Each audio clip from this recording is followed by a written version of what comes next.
Hola, soy Félix Ovejero, soy profesor de la Universidad de Barcelona. Soy doctor en económicas, aunque el campo de investigación al que me he dedicado en los últimos años es en la filosofía política, también algo en cosas de filosofía de la ciencia. Fundamentalmente los problemas que me han interesado tienen que ver con los fundamentos de la democracia y el socialismo, desde una perspectiva en general de izquierdas. Lo que pasa es que, que en los últimos años he escrito un par de libros en torno al nacionalismo precisamente porque era testigo aquí en Cataluña de una circunstancia políticamente inusitada que era la confluencia entre la izquierda y tesis nacionalistas en unas versiones profundamente conservadoras y, uno diría, reaccionarias. Eso, en parte, por las particularidades del nacionalismo en catalán, me llevó a interesarme por las lenguas como fenómenos o como cimientos de construcción de identidades nacionales, ¿no? El nacionalismo, por lo que yo he podido explorar, se sustenta fundamentalmente en dos supuestos muy básicos. Uno de ellos es que un conjunto de individuos comparten una identidad, y el segundo es que, puesto que comparten una identidad, son una unidad de soberanía y pueden decidir aparte. En la primera parte de esa argumentación, la lengua juega un papel fundamental, puesto que nosotros participamos de un rasgo que nos diferencia respecto a los demás, entonces eso nos proporcionaría una especie de cosmovisión, de manera de aproximarnos a las cosas diferente. Y eso que compartimos sería en este caso la lengua. Por supuesto, eso cuando se analiza de manera real, no acaba de ser del todo así. Ese supuesto de que compartir una lengua nos proporciona una mirada compartida, que es una vieja tesis romántica, no se corresponde con lo que hoy sabemos acerca del conocimiento de las lenguas. Tú y yo podemos carecer de una palabra para designar el color de cierto color o un olor del metro a las 5 de la tarde, pero no quiere decir que no seamos capaces de percibirla de modo que lo percibamos de modo diferente. Simplemente con una paráfrasis podemos ponernos de acuerdo y entendernos. Entonces esa idea, y sobre todo en lenguas vecinas como es el castellano y el catalán, que son lenguas que comparten prácticamente un léxico y por supuesto unas estructuras sintácticas básicas y un conjunto de experiencias y realidades. Pero es que además a esa realidad o a esa tesis romántica que, como digo, no se corresponde con la realidad, hay otra cosa más llamativa y singular, es que la realidad de Cataluña, desde el punto de vista de los usos lingüísticos, no se corresponde con esa supuesta identidad compartida, ¿no? La lengua ampliamente mayoritaria y común de Cataluña es el catalán, en torno al 56%, el castellano, perdón. El 56% de los catalanes tenemos como lengua materna el castellano, y el catalán es la lengua materna del 42%. Además, la lengua común es el castellano y la lengua de una parte importante de la inmigración procedente de América Latina, la lengua de integración, es también el castellano. Y a pesar de que esa es la realidad demográfica, su presencia institucional es prácticamente nula. Hoy en Cataluña prácticamente no hay la posibilidad de escolarizarse en castellano. Si miramos los usos de las representaciones políticas, solamente el 7% de nuestros representantes políticos tienen como origen una familia de origen castellano parlante. Eso lo que acaba traduciéndose es que la agenda política, los problemas que supuestamente nos interesan a los ciudadanos en la calle, se corresponden muy poco con los problemas que supuestamente enaltecen a esa clase política. Esa circunstancia se puede detectar también de otro modo, y es a través del origen de los apellidos, ¿no? Los apellidos nos proporcionan una buena pista acerca de los orígenes, de las raíces, de las tramas sociales de movilidad de las gentes, ¿no? Pues si uno examina los apellidos más frecuentes en Barcelona, por ejemplo, se encuentra que son estrictamente los mismos que en el conjunto de España. Es decir, el apellido primero es García y los siguientes 15 primeros son Martínez, Pérez, López, idénticos absolutamente a Madrid. Si uno mira esa representación en el Parlamento, verá que esa presencia no está. Es decir, hay un conjunto de individuos que están excluidos de las instituciones, que es precisamente esa gran mayoría que corresponde con los orígenes sociales más humildes, que vinieron aquí fundamentalmente a trabajar y que sin embargo no tienen una portavocía o una expresión política. Y han llegado a manifestarse de una manera concreta y material bastante bárbara incluso, ¿no? En las últimas elecciones políticas, estando en un debate en televisión entre varios candidatos, el actual presidente de la Generalitat le dijo a otro participante del debate que hablaba en castellano, le dice: mire, si los catalanes somos tolerantes, ¿qué le dejamos a usted hablar en castellano y no pasa nada? y se estaba refiriendo con eso al 55% o al 56% de su población. Esto en cualquier país democrático supondría la exclusión de ese sujeto del juego democrático, porque simplemente está despreciando a sus potenciales votantes, a sus conciudadanos. ¿Cómo se ha podido llegar a eso? Pues una ingeniería política sostenida en unos cuantos argumentos de bastante endebles. Uno de ellos, muy extendido, es la idea de que si no las lenguas se pierden.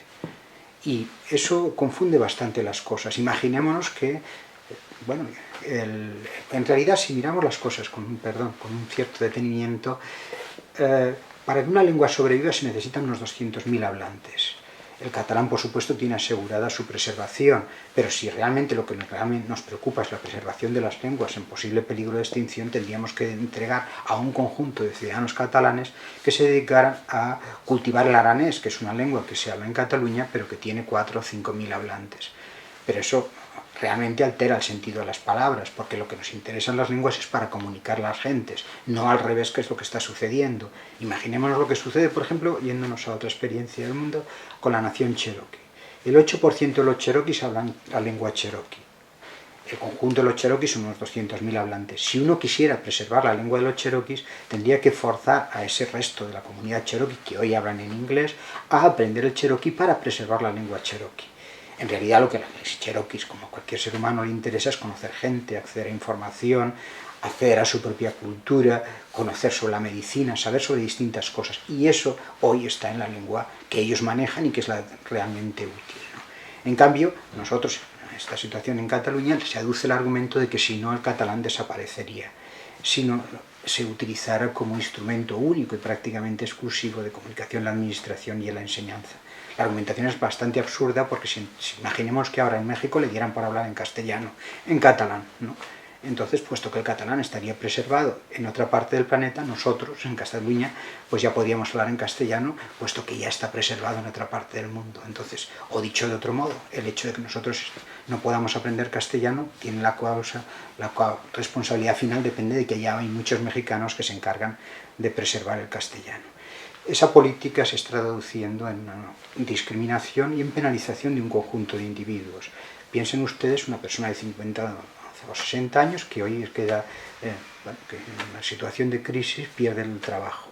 Pues sencillamente en una parte importante de las posiciones laborales no va a poder acceder porque no podrá estar contestando a un teléfono porque no le dejarían trabajar en esas condiciones. Si disponemos de una lengua común, la utilización de cualquier otra como requisito en el acceso a las posiciones laborales se convierte en un factor de discriminación. Y aquí se están pervirtiendo el uso de las palabras, ¿no?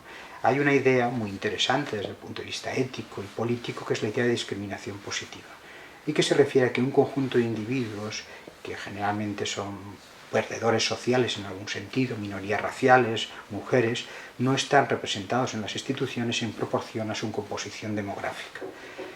No cualquier minoría es una minoría perdedora, los ricos son una minoría y sin duda no están en esa situación.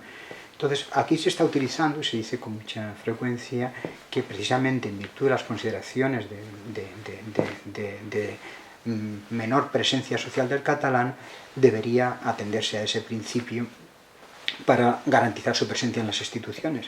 Pero si nosotros miramos la presencia en las instituciones, es exactamente la contraria. Es esa mayoría excluida es la que no está presente en las instituciones, como señalaba antes a cuenta de los datos demográficos y de los datos de origen social y de apellidos y de presencia lingüística.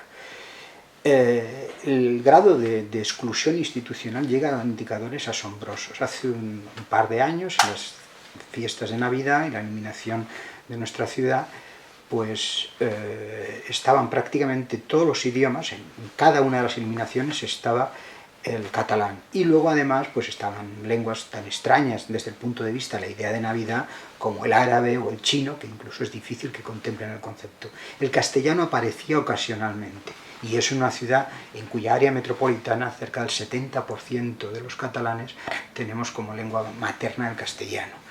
La televisión de Barcelona hace 2 o 3 años manejaba 18 lenguas en los informativos, 18 lenguas diferentes, salvo una que era el castellano.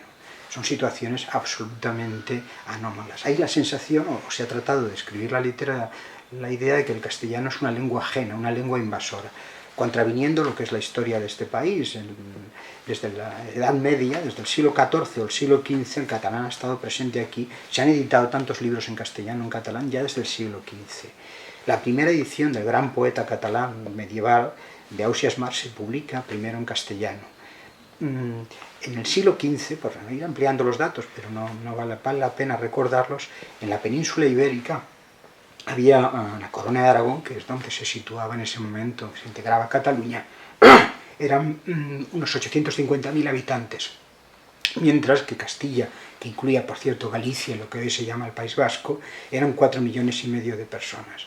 En esas condiciones era relativamente normal que por flujos normales de comunicación, que están estudiados, de economías de red, de búsqueda de las tramas comunes, el castellano acabara por adquirir una presencia social e institucional. Y de hecho en el siglo XVI, social, porque institucionales en esos periodos no había, y ya en el siglo XVI el 80% de los peninsulares nos manejábamos en el castellano, lo cual es una verdadera anomalía en Europa. Recordemos que en el momento de la Revolución Francesa solamente 1 de cada 3 franceses se manejaba en francés, y en Italia hasta 1830 pues era el 1% así los que se manejaban en italiano. En España es cierto que hay algunos momentos en donde hay lo que se podría llamar una imposición, como sucede en una guerra europea que tiene Cataluña y el conjunto de España como escenario, pero en realidad lo que acaba por suceder es que al no existir un Estado poderoso, no existe alfabetización, no existen medios de comunicación de masas, el hecho de que una persona fuera notario una vez en su vida no quiere decir que les esté imponiendo una lengua, ¿no? Entonces lo que acaba produciéndose en realidad, y la presencia del castellano se consolida en Cataluña como consecuencia de un movimiento demográfico más importante que ha habido en Europa después de la Segunda Guerra Mundial, que es el desplazamiento de las clases trabajadoras dentro de su mismo Estado, dentro de su mismo país, desde España hacia Cataluña, cosa que se produce en los años 60 y recompone socialmente el conjunto de España. Y de hecho en ese momento es cuando podemos reconocer identidades que se dan en las ciudades en donde todo el mundo se ha marchado y no queda nadie, que son ciudades perdidas en el conjunto de España, como son Lugo y Huesca. La idea de construir una comunidad política cimentándola en la identidad y excluyendo al conjunto de los ciudadanos, en realidad nos está remitiendo a las peores historias de la Europa del siglo pasado.